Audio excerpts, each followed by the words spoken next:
We must stop the terror. Now watch this drive. Why are you gay? You are gay.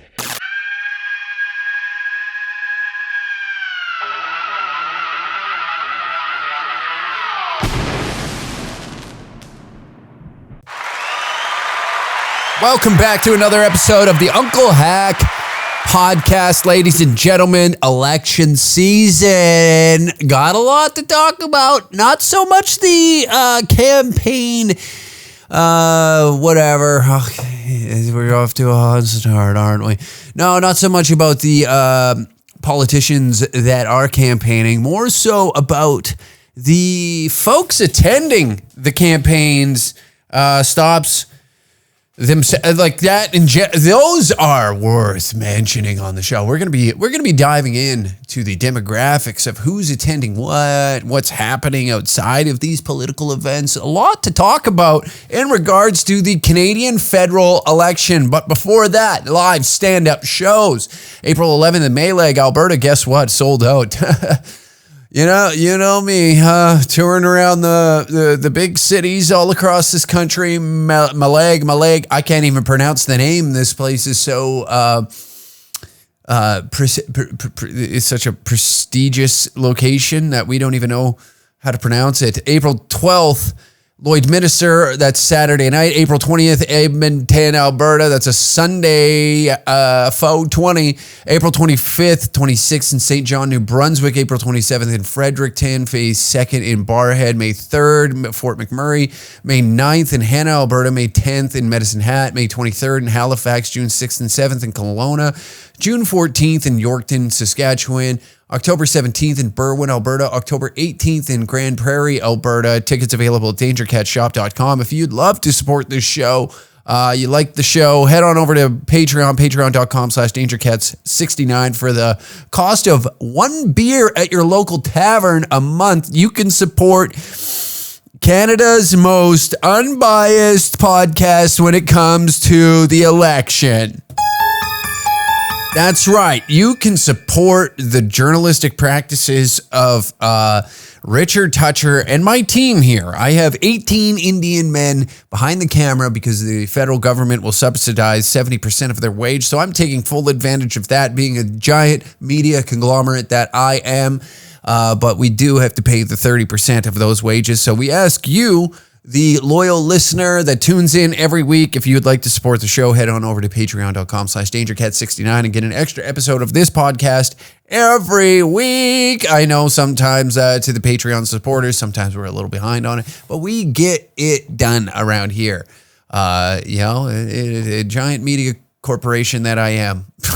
Unbelievable. I can't even believe I'm talking like this. But anyways, we have lots to cover. There is many things taking place outside of these campaign stops that I believe should be covered, and not too many people are talking about it. The people that are attending political rallies right now should be the center focus in the media.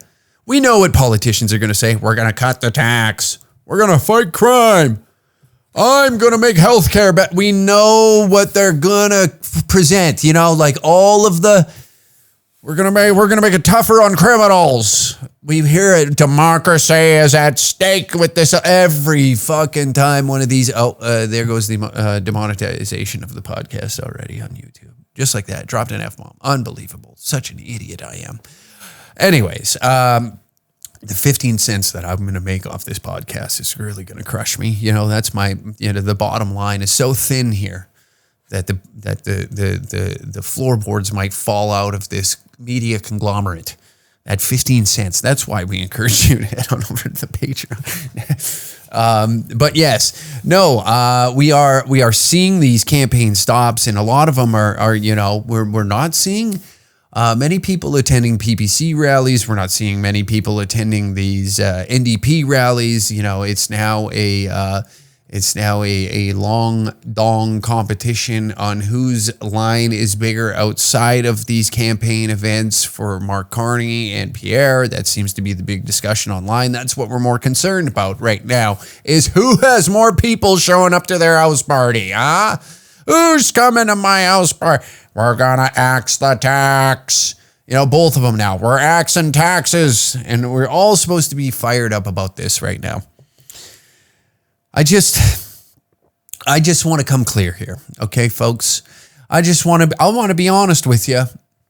I want to be very transparent. We are a giant. We're a center left podcast that, you know, we have very outlandish views on how the world should operate. Like, I think that we should be executing anybody that is, you know, over the age of 65. As soon as you hit 65, your head has to go into a guillotine. It's over. It's done. You know, it's time to transfer the wealth down to the youth. We got to open up some homes. So that's my political stance. It's like, I think that we need to abuse the elderly. That's what I think. And I'm sorry that that's such a controversial take. I know a lot of people, I'm going to divide a lot of people with that take. I know it is. I know some people probably turn this podcast off and thinking to themselves, what a dictator. I can't believe you would think like that. But I think, yeah, once you hit the golden years, time to go. Time to meet the old Rainbow Bridge. We're going to push you across, walk the plank. That's what it is. It's not a rainbow bridge anymore. It's not a nice, like, fading sun. Nope. It's over the plank you go. That's my political stance. Let's clean up the streets. We know these old people are out in the streets right now, and they're causing a ruckus. They're causing a big ruckus, and it's a problem for all of us. This crime wave is elderly people doing home invasions. They're out in the streets fist fighting one another, and I have evidence. You think I would just bring something like this up just on a whim without any factual or even video evidence? Not me. Not on this podcast, okay? Not on this podcast. See, what we're seeing, folks, is something we've never seen before, okay? Violence in the streets because of political events. And we're going to head on over, okay, to Karima Assad. All right? Karima is out in those streets with a camera, and she's covering all this. And the media, the big media, the mainstream media wants nothing to do with it. They don't want to show you that who the real problem is these goddamn old people. These old people are out there causing mayhem in the streets.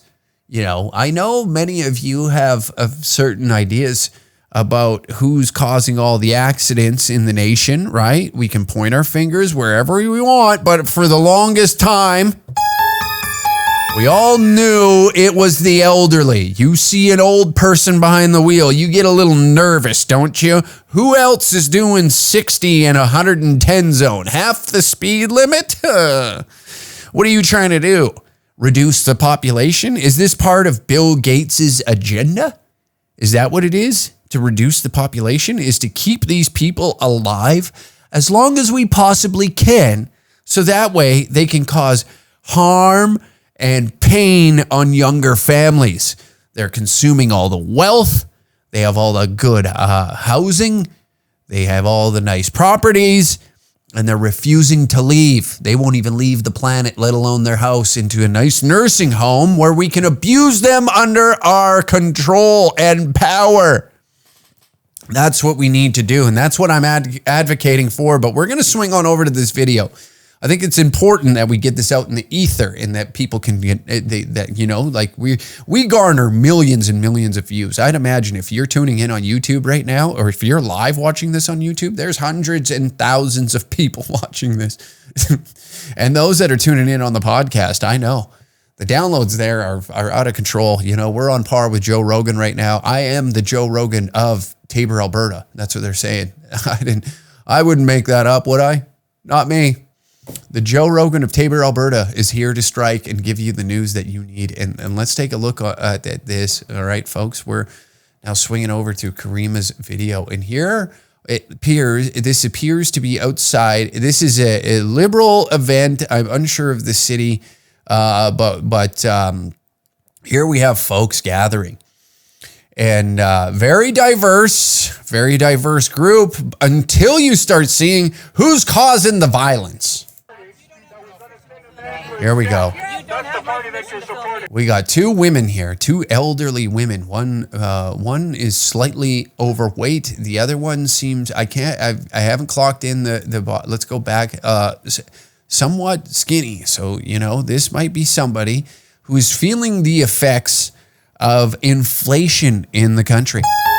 This could be somebody who is now making a decision on whether to pay the power bill or go out and buy some overly priced Canadian goods off the shelf because they have a made in Canada, elbows up. And you know what I say? Elbows deep, folks. You know me. There we go. And now this squabble begins because a woman says, "You don't have permission to film me." And now we get into a classic tussle. This is elbows up, pucks deep hockey outside of a Liberal campaign event. Let's watch the madness unfold. Here we go. Some jersey tugs. Oh, one good straight right down the pipe. And now we got a bit of hair pulling. Glasses are off. She's messed up all right, refs have stepped in.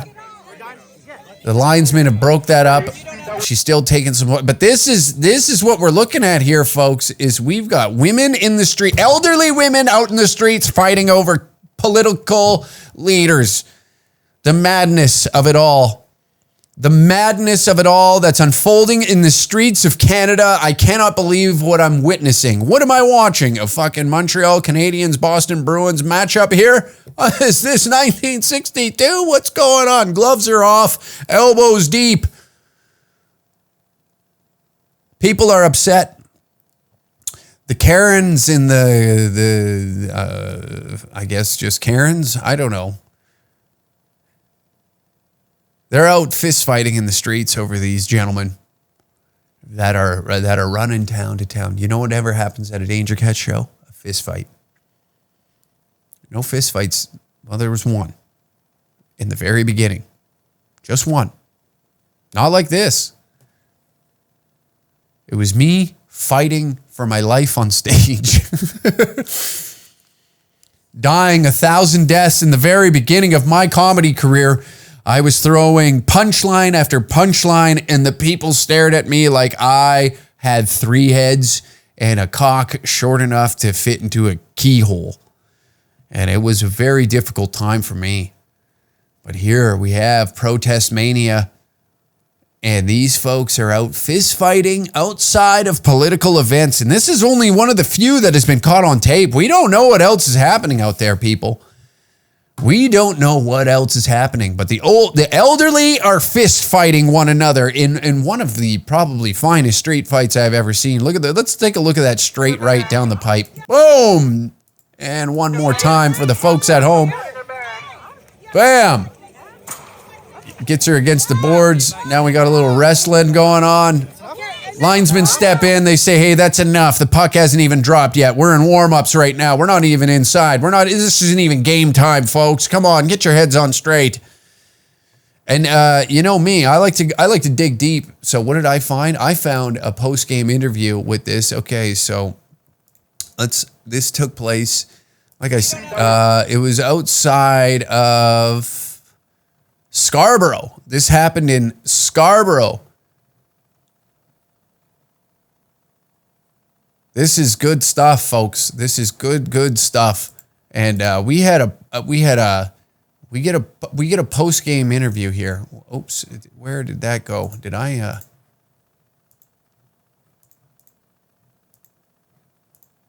Oh no, I didn't get. Tell me I got the here. Yeah, we got the post game here. We got the post game live from Rebel News. The post-game report after the fight. You know how you interview players in between periods? That's all this is. It's elbows up. That's what the fucking everybody's saying right now. It's elbows up. It's pucks deep hockey. We like this. People are out in the streets fist fighting over political opponents. You know, this is the energy, and it's elderly people. That's what I'm saying. That's why we got to lock these people up. We got to chop their heads off. We got to get their homes. We got to redistribute the wealth that these elderly have held on to for so long. You know, they're whining and bitching because the The stock market is crashing. You know what? It's time to hand that money off to your grandsons and your great grandsons, so that way they can go and spend this on V-Bucks for Fortnite skins. That's what we need to do. We need to invest in the Fortnite skins property. Who cares? Don't care. I need to have the flashiest Fortnite skin while I'm online gaming with my friends and watching the world burn around me. Let the old people take to the streets and fist fight one another. That's what we need to just sit back and do, relax, enjoy your time on Fortnite with grandma's money being plugged into. You got to make some tech billionaire in the San Francisco Valley more money. You can't be donating it to any political campaigns right now. Are you out of your mind? Does your brain work? Wham, right in the mouth. There we go. Wham, right in the mouth. Post-game report. Wham, right in the mouth. And then I attacked her back and shoved her into the fence and pulled her down. Well, I guess that was self-defense, I would have. Yeah, that's what it was. So Oh, yeah. Yeah. What he said. It was totally self-defense. You know, that crazy bitch came at me. You seen him. This reminds me of Slapshot. You know? It reminds me, he attacked him first. And totally just gaslighting your own teammates. And like you remember when Ned Braden's looking around, like, is everybody buying this? When they're sitting in the dressing room and player coach Reggie Dunlop is telling they wanted it. They attacked us first. Gloves off, stick down, challenge the Chiefs. Like a fucking David Menzies actually looks like fucking Reggie Dunlop, for Christ's sakes. Nice jacket, David. Looking good out there. We got everybody. Everybody's out from our Carney. We got the Punjabis, the Asians, the old whites. Like, this is a diverse crowd, and that's what we appreciate here on this podcast. We want more diversity in the streets. We need more people fighting one another. You can't have white-on-white violence all the time. Come on, throw a few others in there. Let them fist fight too. Not every. That's the problem. These old bastards, these old honkies are just like, they consume all the fun, don't they? All the wealth, all the fun, all the property. What else are we talking? All the car accidents.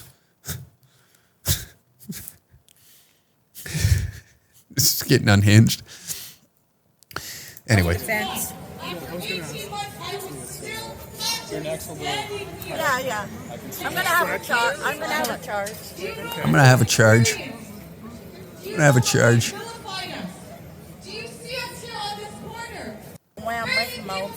And then I attacked her back and shoved her into the fence. I like David's face here as he hears I attacked her first, and be like, no, don't say that. I'll help you out here. Don't worry about that. I'll help you out. I got this. Don't you worry there, sugar. I will help you out here. You acted in self-defense. She attacked you first. Yeah, whatever. These old birds don't care. Just, whatever. The hair dye has seeped into the skull, and it's just allowing us to just completely act like zombies in the night. Do whatever you please. Do whatever you please. Attack one another. Suplex, like, if we're talking fist fighting in the streets. Meemaw's got her moo-moo on. She's out there. The other broad fucking put on her finest scarf to come out and, pledge allegiance to the Liberal Party of Canada. And there was an interview as well where, because they were trying to attribute her to being, where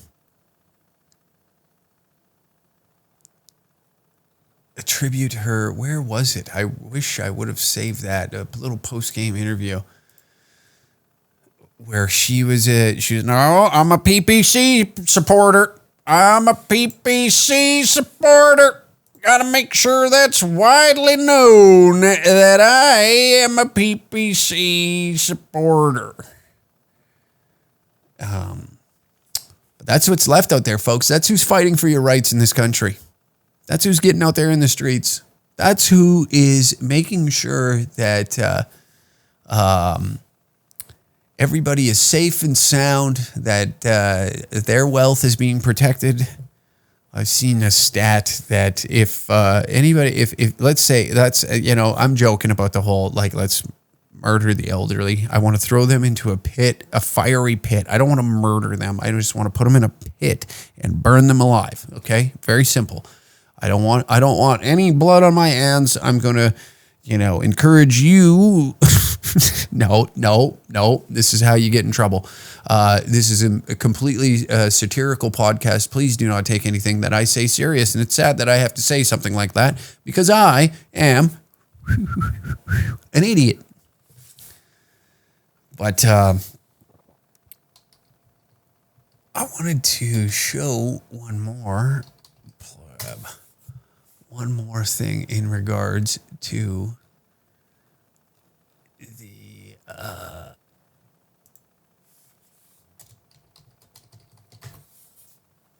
there was one thing in particular I wanted to show in regards to the Pierre campaign.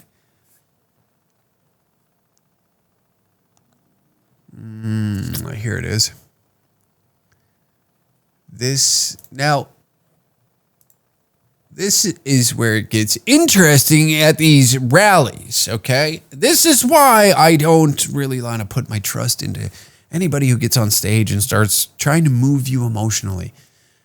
You know, like, and then like that's very contradicting coming from somebody who's goes on stage and tries to ignite laughter. But I mean, in the context of like going out there and persuading you to go and vote for them and making this a popularity contest more so than, really pushing for the rights and the betterment of people's lives. Like a lot of this is a game that's being played. And I think now like the illusion of democracy is kind of the veil is down. I think a lot of us are seeing that it's just no matter which way you go, they've been lobbied by these massive corporations. There's money seeped into both parties, and you can always tell like where they think it's going to move and shift politically because of how much money is being allocated to which party. It's very easy. You got to follow the money. Like everybody's motivated by this illustrious dollar and like how much they can grip and pull into their pockets. It's never been about the prosperity of the average being in this nation. I think it's very clear to see that because we are watching people being priced out of the housing market. A lot of families now are struggling to figure out how to make ends meet. Like even I was talking to a friend just recently, and the CRA, they're having a conversation with the CRA, and it was like they got a massive tax bill, right? And it is what it is. You got to pay taxes. That's just the way it is. But these taxes are fucking insane now. And it was like, it was a hefty bill. And they were like, well, can you pay this up front? And they're like, well, I'll pay it up front. Are you out of your goddamn mind? No, I don't have that kind of money lying around. I'd be doing much better with myself if I was, like I don't have the type of cash just to drop onto that. It was like somewhere around the mark of like $20,000, $30,000. I can't remember the exact, and we're going to keep this very under wraps of like who, I'm not going to out names or anything like that because that's rude, but I feel like talking about this story because then on the other end of the line was like, well, I can afford this much a month. And they're like, oh, well, that's not going to really cover any of it. Have you thought about getting a second job or another means of income? That's what the recommendation is. It's like, oh, go. Have you thought about maybe just going and working more? It's like, no. Why? You're going to tax me more there. I'm losing more of my time. I barely have enough time to go and do what I want. I want to spend time with my family, my friends, and regardless on whether or not I can afford to go out and do these fancy dinners and these big events, go to a concert or enjoy my time of doing like whatever hobby I enjoy. I would much rather just sit and be around people that I want to be around rather than just like slaving away so I can pay off a tax bill. In fact, you know what I'll do? I will walk into the maids program and say a trick or treat and shove a one of these band rifles that you have The federal government, the new list, whatever new list of weapons you come out, I'm going to shove the barrel of one of those guns up my ass and ride it like a pogo stick and paint the ceiling of this joint. How does that sound? Maybe, never mind the maids program. I'll do it in the office of the CRA just to make it fun. Just to make it fun. And that way you guys can all see the effects of the job, you know, like, oh, isn't it great that you pay so much, you pay all these taxes just to have these people call you up and give such great advice. You should be a fucking economic counselor. Why are you not, you want to take a look at my investment portfolio while you're at it there, miss, on the other end of the line of the CRA? Why don't you work more? Thank you for the big, grand old advice that you know, is this in the playbook or is this just what you drummed up in your own mind? Is this, what do I owe the pleasure? Am I being charged for this fucking advice? To Christ almighty, I feel like Grant Cardone's on the other end of the line here. You just got to 10x your work week. What are you talking about? You could pay this off in 8 years if you just work a second, maybe even third job. You've thought about getting a shift down at the Subway?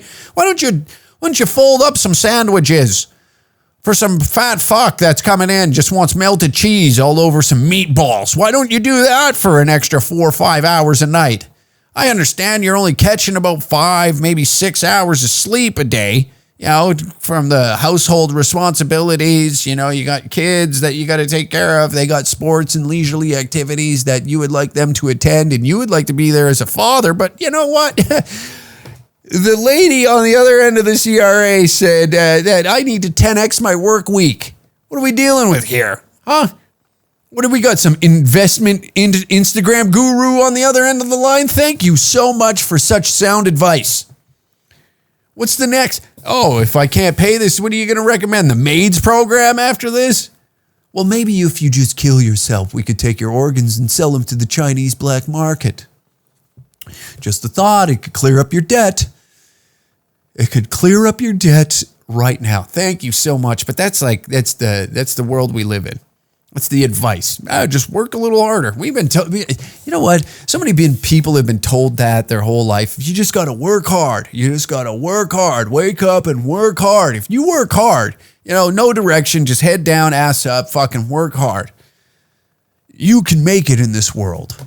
You can make it in this world. And then these predatorial fucking goons that just see these people that have the ethic, have the work ethic, they will put that in. And they just want to, you know, build a somewhat decent life around them. Just be like, hey, have you thought about maybe putting your money into Bitcoin right before it crashes, or selling you a shitcoin? Be like, it's going to go to the moon. It's going to go to the moon. And rightfully so. You kind of are an idiot if you're kind of trusting these shit coins to like make you millions of dollars. How many rug pulls have we witnessed in the how dumb are you if you think that the Hawk Tua coin is going to go to the moon and back? You know? So I don't necessarily, regardless. That's what I'm saying. That's the advice that's being given out in this world today. You know, that's the advice from a federal employee, a federal government employee. Hey, why don't you just work more? Why don't you blow me? That's the advice. I swear to God. I was like, what did you say after that? And he goes, I didn't say anything. As you shouldn't. Like, yeah, you bet. Yeah, I'll get right on it. Because the job market is just, oh my God, everywhere I look. I was talking to a family member just recently too. And they were like, yeah, nobody wants to work. And I was like, do you understand what's going on? Do you understand what's going on? Nobody wants to work. What are you talking about? Everybody's looking to work. Young people want to work. And this isn't even, this is strictly directed, when I'm speaking about this, to the elected officials that sit in Ottawa. Okay, I understand that people view North America as a very rich. They think in their head, and when you come from a different country, you think in your head that this is a rich and wealthy nation. That there's just plenty. There's plenty to be had. You know, you can start a whole new life. You can become something here. And, you know, maybe that's the case in somewhere like America, not so much in Canada. In fact, you're punished for being successful here, if you ask me. if you're punished, if you want to thrive economically here. So many people aren't looking to take those risks. And then on top of it, the ones that are playing it safe and they just want to work like a 9-to-5 job, whatever it may be, make ends meet. You're seeing it in small towns across the country. And then there's the federal government stepping in and saying, we'll subsidize 70% of the wage for these temporary foreign workers at these places, these entry-level jobs, let's call it what they are, somewhere where a young person can go in and start, generating some income, entering the workforce. And now it's becoming rather difficult for these kids now that do want to get one of these like retail job or, in the fast food market or you get what I mean? When I say this, because now like the wages are being subsidized. So why would you give it to some child who you're going to have to pay 100% of the wage when you only have to pay 30% of the wage? So it makes, if I'm a fucking CEO and I want to raise the bottom line so I can get a fatter check at the end of the year and pat myself on the back and take a huge fucking bonus, I'd be an absolute idiot to take the 30% wage. Why wouldn't I just pay the 100% of the wage? So to sit here and say that young people aren't starving to get into the workforce is absurd. They want to work. They're saying like I have plenty of friends who have children that are looking to enter the workforce and they can't. They apply for everything. It's sad. So now you wonder why Gen Z is not really participating. They don't care anymore because you're removing this every time you do something to the young people. And like, there's even videos of like, why isn't Gen Z out here? Because they don't care. They don't care. They see what I just played you is old people fist fighting in the streets over these guys that are making life even harder for them. And they're not dumb. They grew up with the internet. They can Google whatever answer they want. They can have that answer like that. They figure this stuff out. What I've noticed is they're very inquisitive. Like they have a question, they look for the answer. These kids aren't stupid. It's very naive of us to sit back and think that the youth is dumb. Meanwhile, they're surrounded with all this technology. It's like the people that are, trying to instill like hope and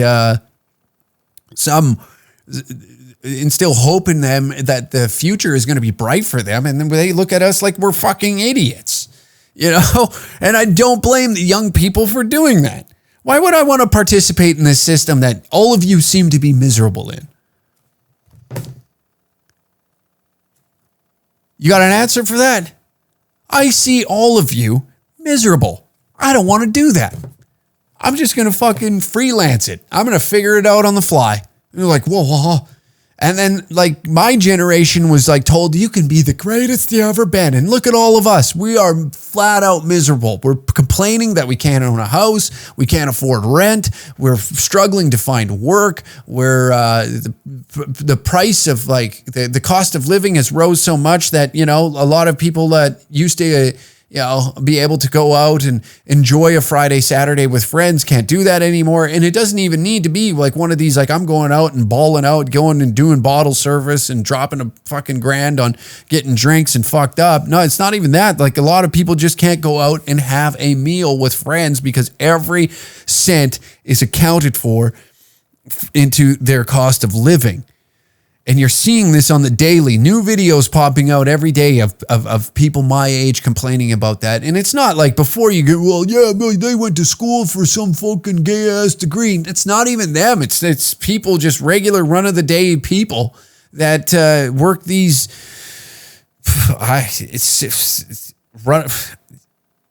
that work these just whatever jobs. I'm sorry. I was going on a rant. I lost my trace of thought. Now we're back. And these people just, they're feeling the effects of all the decision making that's taken in the past. And now we're arguing on whether or not a career politician or a banker should lead the country. It's simple. I'll tell you right now, the outcome of this election is going to be quite simple. It's down to Pierre and Mark Carney. Maxime Bernier and Jagmeet Singh are irrelevant in the conversation. I don't even think that at this point in time, either of those can even, the discussion of splitting the vote is completely out the window. Their rallies are gathering like 50 fucking people in a hotel lobby. You know, and right now we have Pierre and Mark Carney. They're having the long dong competition of like how big their lineups are outside of the venues that they are campaigning at. That's what's happening right now. So it's down to two parties, either voting lib or conservative, and that's being that right there is the head-to-head battle that's taking place. Okay, and regardless, I think the outcome is going to be similar. I don't think it's going to be different at all. Either one of these leaders, as soon as they are elected, they are going to direct their attention to the United States of America, specifically President Trump, and start blaming the economic downfall of the country due to his tariffs. You know, despite the fact that you had a nation that was printing billions of dollars, we're in a massive deficit right now, and it's constantly like we can't even pay the interest on it. We've done nothing to produce any goods. Our GDP is low. Like we are the lowest performing country in the G7, and we're scratching our heads like, what the hell is going on? They've stifled any sort of production in oil and gas due to like not allowing a province like Quebec not allowing these pipelines to get to the East Coast so we can enter new markets. And you start looking at the forestry industry, the mining industry, all these other nations now are looking at this as like, we are a very resource rich country. We should be flourishing. We should be on par with Saudi Arabia with the amount of oil that we have in our grounds. But because you get these, quite honestly, it's most of these companies out of Houston that are stifling our oil production. They put all these campaigns up. They pay these celebrities to come up here and tell you how bad it is, even though we are the most like environmentally conscious country when it comes to extracting oil from the ground. The reclamation projects that take place after you see a pipeline go through, like they're leaving it better than it was before. There's more trees planted. The grass and the wildlife that just starts. It's insane. It's insane. And then because of these leaders, you know, they pad their pockets for putting policies in. It's evident. You know, how is somebody that makes $100,000 a year, $130,000 a year, now walking away with $1.52 million in their bank account after they sit in office for as long as they do? You know, someone like Trudeau, generational wealth because of politics. But we just put our heads in the sand and we allow these guys to dictate what is it going to emotionally fuel us in where we're going to direct our hatred. When it's grotesque. So that's why I pay no allegiance to any political party. And I will say this ad nauseum until people realize that I am not a part of any of this. And the only thing I advocate for is slaughtering the elderly. So that's how you end a good rant.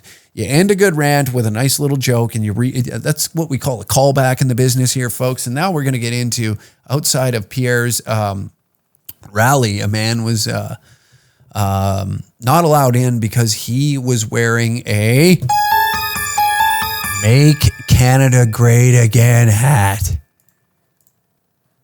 I love it. I'm happy to be. Before, this is from the Plebs live stream, just making sure that I put that out there because it's from his channel, but this is outside. He's a widely popular conservative influencer. That's what we have now. We have influencers tied to political parties, which is nuts. I didn't say, I knew that day was going to come, but it is hilarious. Like, you have influencers on both sides now advocating for political parties. I mean, if you're getting views and getting paid, what do I care? Do what you want to do with your time.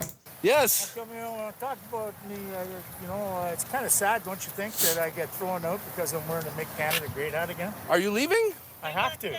They won't let me in with my hat, and they said I got to take it off. So you go screw yourselves. But you can wear his shirt that says support him, and you can wear a fuck Trudeau flag.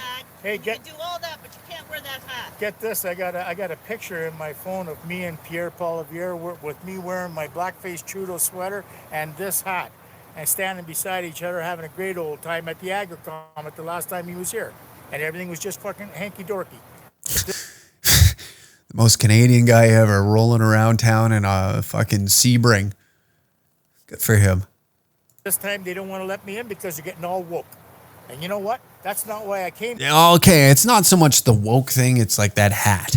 Okay? This Maple MAGA thing that they're associating him with, and it's a political move on his part. I understand that as you're trying to distance yourself away from the quote-unquote Maple MAGA and trying to make your image a little more safe so that way you can maybe scoop some more people. Because like for quite some time,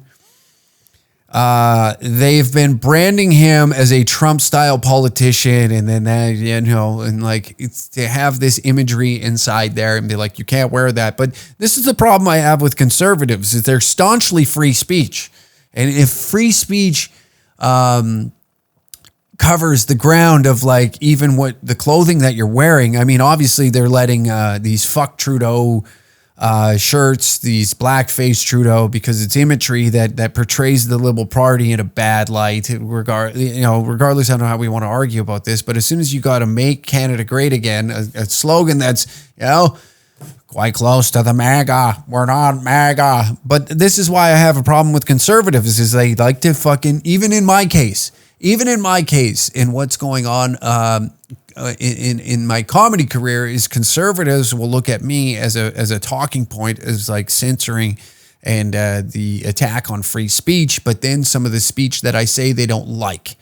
And it's like, well, you can't say that. And it's like, well, then you're not an absolute free speech advocate if that's so. And like, I wouldn't attribute this to being woke. I think this has more to do with the aesthetic and image that comes with being a conservative now, and they want to disassociate with as much as they possibly can to the Donald Trump administration.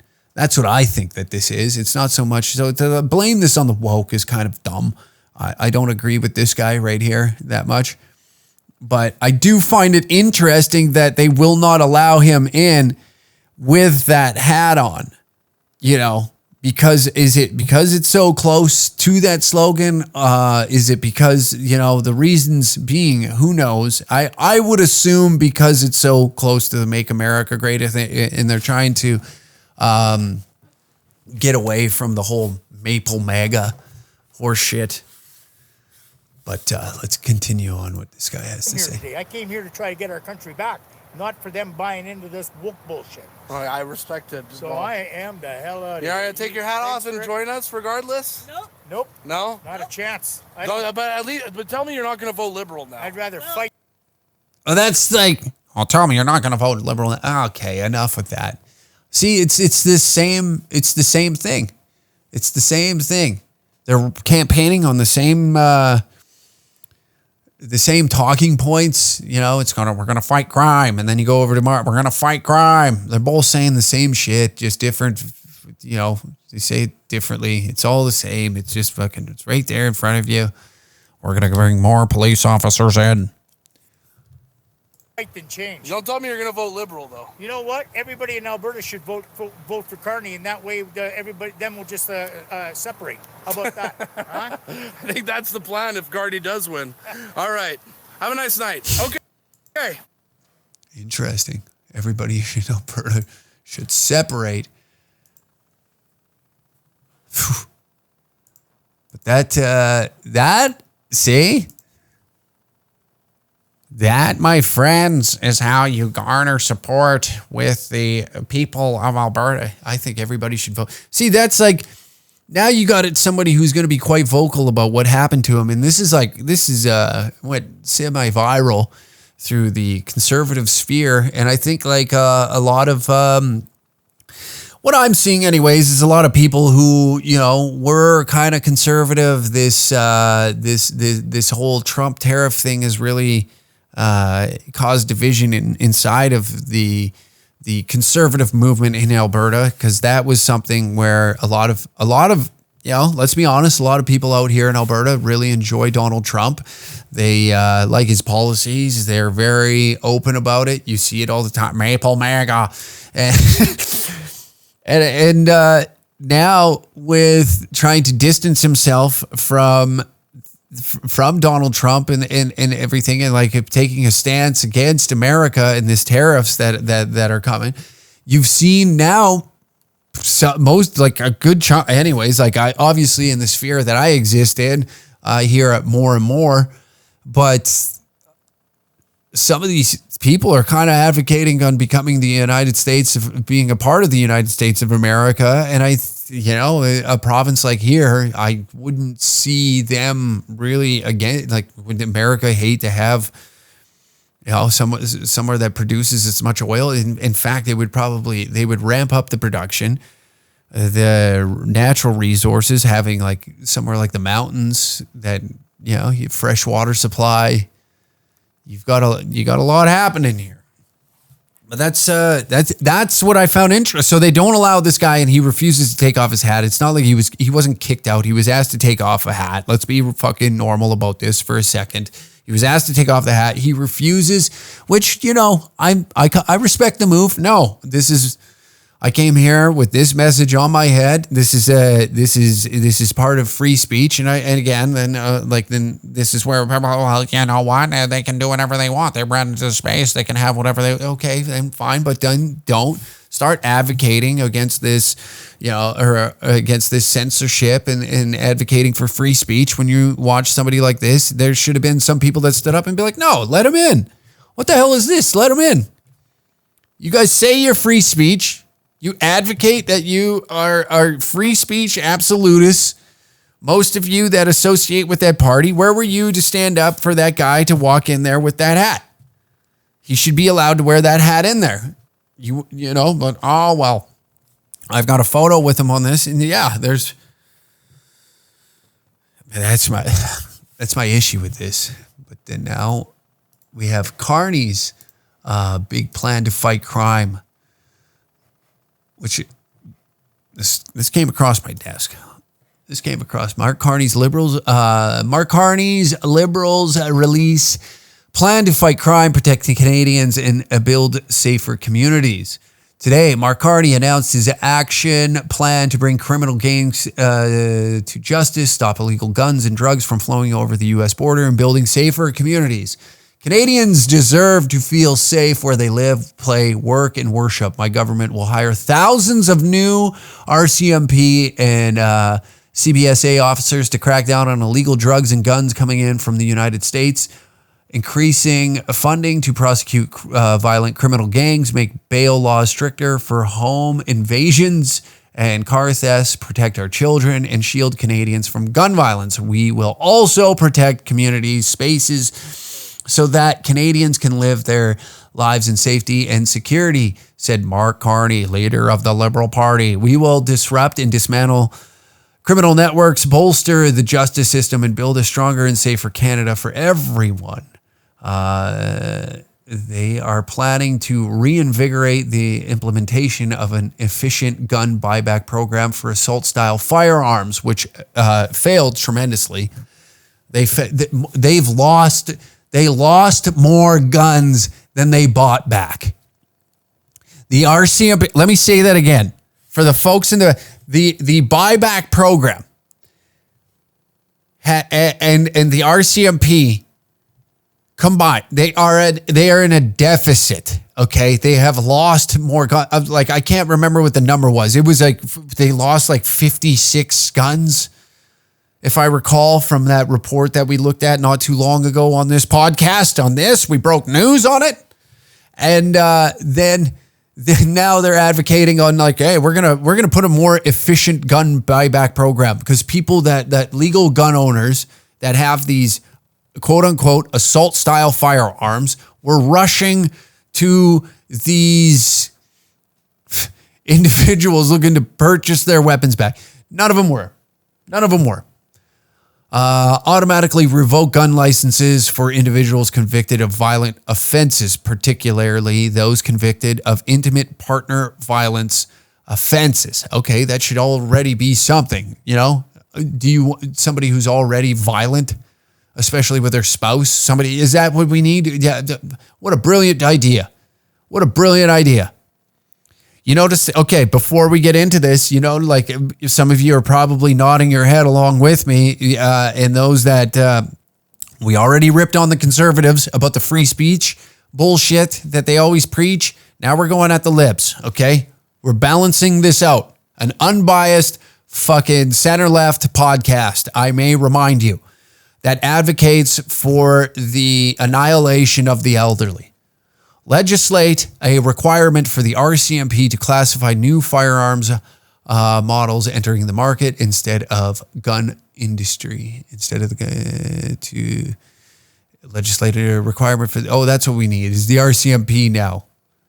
Yeah, the most efficient organization in the nation. Very, very, very efficient. If it's trampling people who are peacefully protesting in Ottawa, now they are efficient. Anything outside of that, buckle up, folks. If if they are very efficient on sitting along the side of a secondary highway to clock you doing 5 over to ensure that their wages will always be covered, but God forbid. But we need to hire 1,000 more of these guys because, there's only so many radar guns you can have on a secondary highway throughout the country. So that way they can basically fucking steal from you. I know you shouldn't speed, but daddy's got places to be. Increase funding to the RCMP forensic laboratories and the Saskatchewan Ballistics Laboratory to better track down guns used in crimes. And toughen oversight of firearms licensing and strengthening the enforcement of yellow and red flag requirements. Okay, so they want to make it harder to own firearms in the country. That's what they're looking to do. That's their way of fighting back against crime. Their big plan will take responsibility to keep assault-style guns off. Okay, we have a neighbor who is the biggest producer of firearms, I would say, on the planet. I think that's pretty easy to make that assumption that somebody who makes that many we're really going to stop the illegal weapons from crossing the border. Christ almighty, we can't even stop somebody making meth in their bathtub and sprinkling it all throughout the downtown east side of Vancouver, let alone... And this is all directed at the United States. Why are we not talking about the drugs that are entering from China and Mexico? Obviously there's drugs coming in from the United States of America. There's drugs coming in there. It's very obvious. And they're advocating mostly about that. It's like cracking down on the guns and drugs that are coming from there. But what about all the drugs that are coming in from China? I think it's no secret now that a lot of fentanyl is coming in from China. Where is this? Where is this in this report? It's a lot directed at the United States. And that's a cheap way as a politician right now with the tariffs being widely spoken about when it comes to a decision on deciding on when it comes to a decision on picking who you want to vote for. It's rather upsetting that none of that is like. What about all these other nations that are taking advantage of these very, I want to say, weak crime laws? We will also in the release that they have wrote here, we will also strengthen our law enforcement and justice system to fight organized crime and trafficking and better protect families, children, and stop the flow of drugs and guns from the United States border. Once again, it's strictly only about the United States border. What about these ports? Vancouver. What about these ports in Vancouver? We've seen, there's videos that have circulated online of women standing in a park and hearing other, what could be described as a female scream coming from these sea cans, and nobody wants to talk about that, To act like this is just a problem that's being imported in from the United States of America is absolutely absurd. And that's like the organized crime that's here. You can set up shop, no problem. Set up shop, no problem. Canada is the perfect place. It's a vast, very vast and dense country. You can make things happen. In fact, the only way to make it in this nation, my friends, is to cheat and steal. Cheat the system, steal, sell drugs, sell guns, sell weapons, illegal activity that the government cannot get their fingertips on, which they probably do. I can't sit here. I can make assumptions. I don't have any hard evidence right now that, a lot of these RCMP officers, and we go all the way up the chain to, these investigative organizations, judges, politicians are all on the take when it comes to something like this. So, like, why else would you weaken? Why would you weaken crime, the crackdown on crime? And this is something that the liberals, they created this problem. And now to act like they're our saving grace, to come in and okay, we're going to recruit 1,000 more RCMP personnel to tackle drug and human trafficking, foreign interference, cybercrime, and the organized criminal gangs that steal cars. We'll also create a new RCMP academy in Regina and increase pay for cadet recruits. Oh, nice. So they're getting a pay raise out of this. So of course, you got to back the blue. You got the blue on your side. Who's going to turn down a pay raise? They sit and they vote for their pay raises. In fact, they just got one. Train 1,000 new CBSA officers to crack down on drugs, including fentanyl and its precursors, illegal guns, and stop gangs from stealing cars and smuggling them out of the country. We will also add new border scanners, drones, and K9 teams to better target suspicious shipments at our land borders, ports, and rail yards. Okay, so now we're slowly inching our way towards there.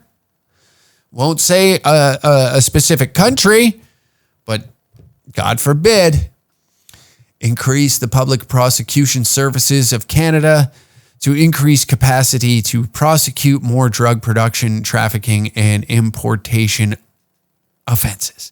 Toughen the criminal code to make bail. There we go. Toughen the criminal code and make bail laws stricter to violent and organized crime, home invasions, car stealings, and human trafficking, including and especially for repeat offenders. Take specific measures to crack down on sexual violence and intimate partner violence, including making hate-motivated murders, including femicide, a constructive first-degree murder offense, raising the penalty for the distribution of intimate images without consent, and making it a criminal offense to distribute non-consensual deep fakes. Oh, wow. So all you people out there that are putting a giant dink on an AI-generated image of me are going to jail. I don't need that in my life, okay? I don't need that in my life. All of you that seem to think that it's funny to put a ginormous penis, excuse me, I'm choking up because this is deeply hurting me. All of you that think that it's hilarious to put a giant dong on me, I'm talking just a horse hog on me and distribute it online as a deep fake. It hurts me, and I'm going to be prosecuting you. I don't find it funny. I don't find it funny at all, okay? It's not only like then when I pull up to a urinal and somebody wants to catch a glimpse because they see this image online, I'm deeply embarrassed that it's about 18 inches less than what they anticipated. 18 inches less. Isn't that sad? Isn't that sick that people do this to me? Isn't it sick that they do this to me? Fight the horrifying rise in hate and protect our communities, including by increasing funding to Canada Community Security Program and introducing legislation to make it a criminal offense to intentionally and willfully obstruct access to any place of worship, schools, and community centers, and criminal offenses to willfully intimidate or threaten those attending services at these locations. Ooh, this is not. This seems to be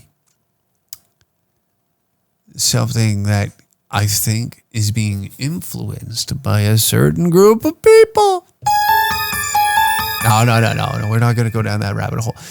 Invest in our first responders, such as firefighters, paramedics, border services officers. Okay, they've already been through this. Mark Carney-led government will stand strong against President Trump's tariffs, create jobs, cut taxes for the middle class, and build the fastest growing economy in the G7. Liberals will build Canada strong. They've had the opportunity now for 9 years. That's an argument that can be made on the conservative side. They've had the opportunity now. They've fumbled the bag time and time again. We're seeing the streets now are being filled with people that are chanting death to Canada. That's what you're seeing. You're seeing death to Canada being chanted in the streets. They're burning the Canadian flag. And now the people that were on the side of those individuals now all of a sudden have their elbows up and are very patriotic. So where is, I guess, the integrity of this party? Where does it lie? You know, because now we're looking at fight the horrifying rise in hate and to protect our communities. Why? Then ask yourself why. Why is there a rise in hate? Why? Nobody asks this question. We all seem to have the answer on how to fight against it, but nobody is like, why are we not going to the root source of why this is occurring? You know, like, let's be honest. Like, there are people that are feeling the effects of, you know, mass immigration right now. And this isn't even like, it's sad that you can't even discuss this without saying it, like, without being labeled you know, a Nazi. Because this is the cause and effect of like these policies that this government has put into place, and now you have people that feel like they're being racially discriminated because of it, and I don't know, is it right? Is it wrong? I'm not one to make that decision, but I think it's the outcome of a lot of policies that's being put in place. I think it's a lot of folks do feel like maybe they are being, you know, targeted racially, and that doesn't even that's not even like a, you know, white, brown, black. This is something that's constantly perpetuated in the media to make you feel like, you know, you're a victim. They want that mentality. They want you to, you know, there's a reason that they constantly portray this over and over and over again, is to make you feel lesser than. And they want you to live in fear. They want you to live in this constant state of victimization or victimhood. Sorry, not victimization. They want you to live in this constant state of victimhood, which is sad. We should all be thriving. We should all be thriving. Whether it be spiritually, physically, mentally, fucking financially, all of our health, that should be something like you look at these people that were walking along at the outside of these events. A lot of obese people. It's sad. It is sad. It is not. This isn't a fat phobic thing. This isn't like you know. Like, I want to see everybody healthy. I want to see you live a good life. I don't want to see bad things happen to folks. I don't want evil things to take place in this. And you know what? You're a bad guy if you talk about them. You want to bring it to light. Whether you joke about them, whether you talk about it, whether you're no matter how you bring these issues up, you're always going to be scrutinized because of it. And that's why I pay no allegiance to any political party, because then that, you know, you get associated with their fucking hive mind bullshit. And I'm not about that. I want to see people thrive. I want to see the regular day human being that does have to participate in the just local economy. They have to be a part of, you know, everything that takes place in their community, whether it be sports or these like like community events. You know, you want to see that. I don't want to see crime in the streets. You know, you don't want to see homelessness. You don't want to see drug abuse. You don't want to see this. It's sad. It's depressing. You know, when you see these disenfranchised people, it should tug at your heartstrings a little bit, and you should want to talk about how do we help and how do we fucking get, everybody thriving again. I understand that, when you live in a free world that you are left to make these decisions on your own, and sometimes, maybe it is your decision, maybe it isn't your decision when that needle hits your arm, or if you're smoking opioids or whatever it may be. But at the end of the day, like, were these people given an option, were these people, was something taken from them? We don't know the whole story. We don't know it. And how these people end up in these places like that we're seeing. Like you say that there's a rise in hate in our communities. Why is there a rise in hate? What would be the reason being for a rise in hate in these communities? Why are you not answering those questions as well? You have an answer on how to decrease it. Why was it increased? Where are the statistics? What is happening in there? Why are men hitting women inside their own homes? Why is this taking place? I don't want to hear about that type of shit, but it's something that exists on this planet. It's something that needs to be addressed. We need the statistics. We need the answers. And good people that are out trying to do good things, I applaud you. Those that are looking to get everybody back up on their feet, and it's no help to these people. They are siphoning millions and millions of your dollars and putting it in pockets of their rich friends. They look at all these promises. We're going to create new jobs, cut the taxes for the middle class, and build a fucking fast growing economy. It's the same rhetoric year after year that they campaign on. Keep us emotionally involved some way that some white knight is going to arise from fucking over this sunny hill, and you look up and it's like, oh my God, he's here. We feel emboldened. We feel emotionally attached to this individual because he came out of nowhere. He's going to save me. But keep your head on straight out there, folks. We want to see you thrive. We want to see you alive. We want to see you thrive. And to that I say, head on over to Patreon, patreon.com/DangerCat69. The extra episode is waiting for you. The continuation of this podcast and what we're talking about. We got other things to discuss, audio only, over on the Patreon. And we appreciate all the help and all the support. Get your tickets, dangercatshop.com. New merch has dropped. The Taj Mahorton shirt it's flying off the shelves, folks. And we appreciate everything. We appreciate you all being here with me. And the round of applause for the 17 Indian guys running the DSLR camera that I seem to have overheated about a minute ago. And applaud them. Thank you. Good night, everybody.